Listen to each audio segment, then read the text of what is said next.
Salah satu klien saya pernah menyampaikan kepada saya ketika kami membahas sebuah kebutuhan rekrutmen di perusahaannya. Keluhannya seperti ini, kenapa sih saya sulit banget mendapatkan karyawan untuk mengisi posisi di perusahaan saya? Apakah ini adalah situasi yang juga Anda hadapi?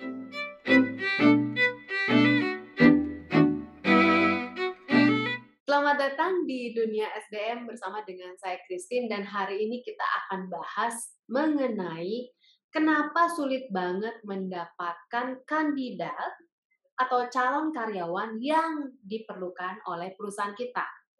Nah, mungkin ini tidak hanya terjadi di klien-klien saya, mungkin ini juga terjadi di perusahaan Anda. Entah Anda apakah saat ini adalah seorang praktisi SDM yang memang memegang atau bertanggung jawab di fungsi rekrutmen. Dan ini banyak sekali terjadi.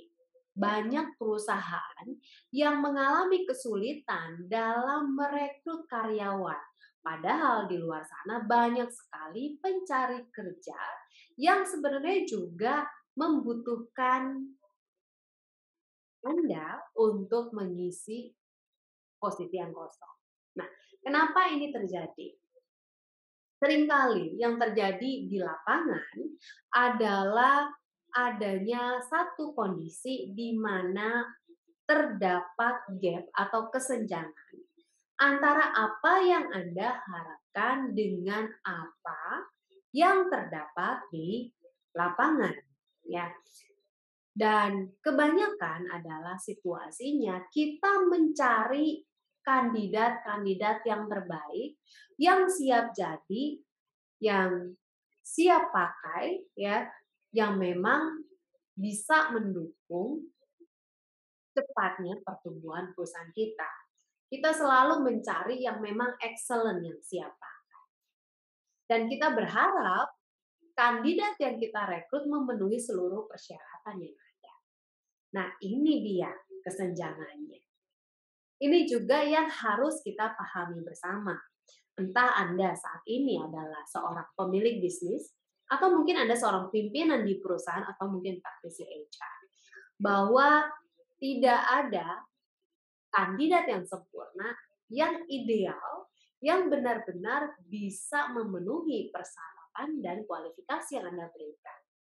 Termasuk juga yang sesuai dengan budget Anda dalam hal penggajian.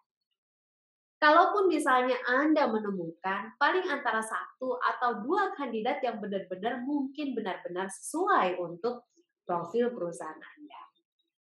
Selama saya lebih dari satu dekade dalam proses merekrut, ya, merekrut kandidat dari level staff sampai dengan level eksekutif, sangat jarang sekali ditemukan kandidat-kandidat yang memenuhi keseluruhan kualifikasi yang ada.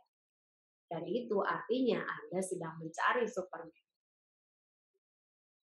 Itu mungkin juga akibatnya dampak yang terjadi adalah kita tidak kunjung menemukan kandidat yang sesuai. Atau mungkin Anda mungkin menemukan kandidat yang sesuai dengan kualifikasi Anda, sesuai dengan kebutuhan Anda yang Anda inginkan, yang Anda cari. Tapi ternyata kok ya budgetnya nggak masuk karena sangat mahal. Ini fakta. Bila Anda mencari calon karyawan, kandidat terbaik yang bisa memenuhi seluruh kualifikasi yang Anda berikan, tentunya sangat jarang yang bisa memenuhi. Dan kalaupun ada, tentunya menjadi sorotan dari banyak perusahaan, sehingga harga yang harus Anda bayar tentunya jauh lebih mahal daripada mereka yang biasa-biasa saja. Ini fakta yang harus kita antisipasi. Jadi kalau Anda kemudian mencari calon kandidat karyawan terbaik yang memiliki kualifikasi terbaik, tentunya harus diukur juga. Apakah anggaran saya masuk nggak sih? Apakah lingkungan kerjanya benar-benar mendukung. Nah, ini yang saya mau bagi kepada sahabat-sahabat semua dalam proses rekrutmen. Karena kembali bahwa ketika proses rekrutmen yang terlalu panjang, ketika kekosongan itu terjadi terlalu lama, sesungguhnya ini sangat berdampak kepada biaya yang harus ditanggung oleh perusahaan.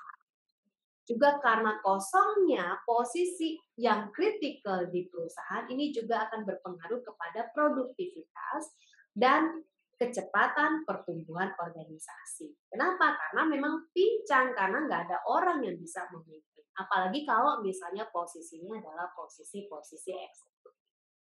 Maka dalam hal ini, dalam hal merekrut, saya mau berbagi bahwa sebelum Anda menentukan kualifikasi yang sangat ideal kepada seluruh kandidat Anda, ada beberapa hal yang harus Anda cermati sebelum melakukan proses rekrutmen dan seleksi.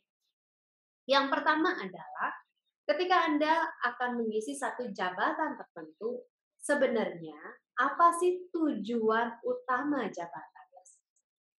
Apa sih parameter yang paling utama untuk Anda bisa merekrut seseorang? Apa tujuan terbesar dari peran utama jabatan tersebut? Anggap saja saat ini misalnya Anda punya arahan strategis untuk membangun sistem di perusahaan Anda. Artinya, Anda juga perlu realistis bahwa yang Anda cari bukan orang yang mengejar profit, tetapi adalah orang yang mampu memiliki konsep, memiliki kemampuan berpikir strategis bagaimana membangun satu sistem yang efektif.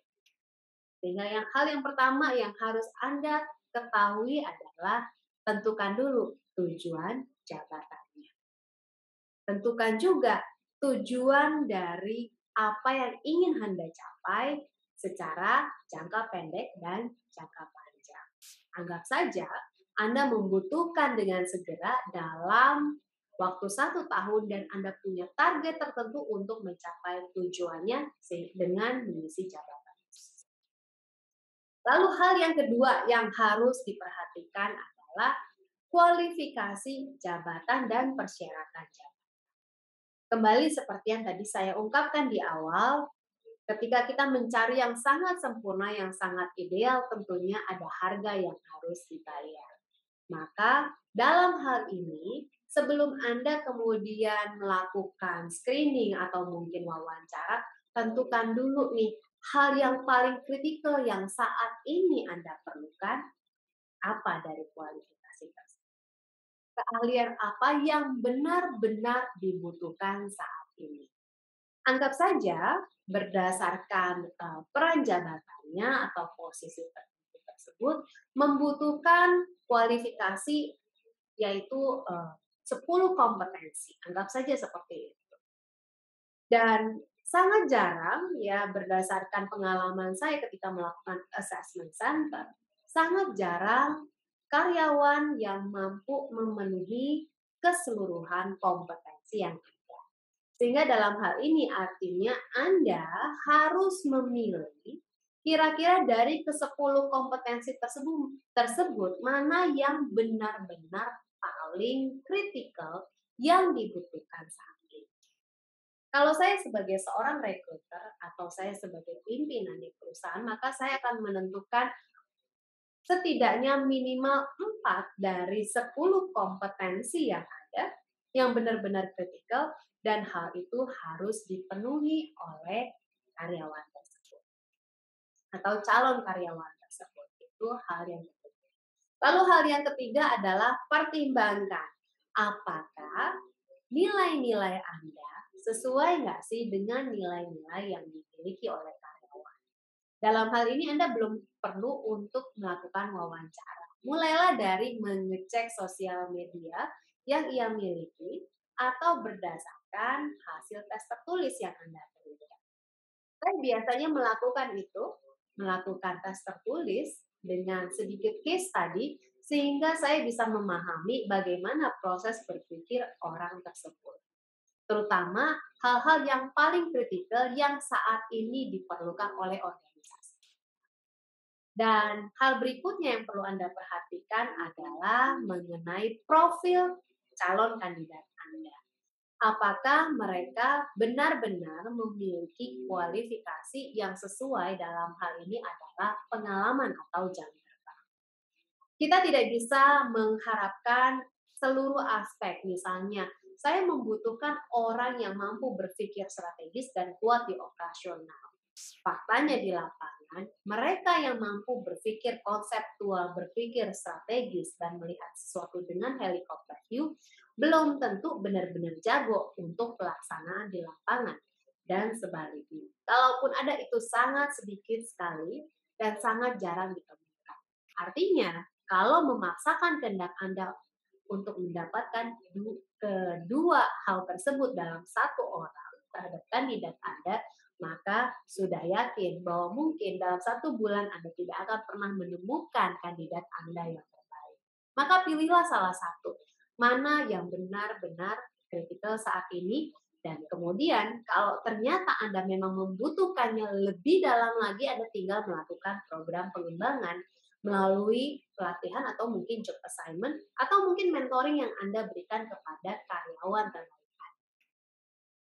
Semoga sharing saya hari ini bisa bermanfaat, dan tentunya sebagai seorang rekruter yang baik, sebagai seorang pebisnis yang baik, sebagai seorang pemimpin yang baik, Anda harus paham waktu yang diberikan untuk proses rekrutmen Anda, semakin lama tentunya banyak aspek yang berpengaruh, termasuk juga proses bisnis Anda dan pertumbuhan bisnis Anda. Bila Anda ada pertanyaan, silahkan tinggalkan di komentar dan juga lakukan share kepada rekan-rekan Anda supaya mereka juga punya pemahaman yang sama tentang rekrutmen. Sampai berjumpa di video berikutnya. Salam HR Super.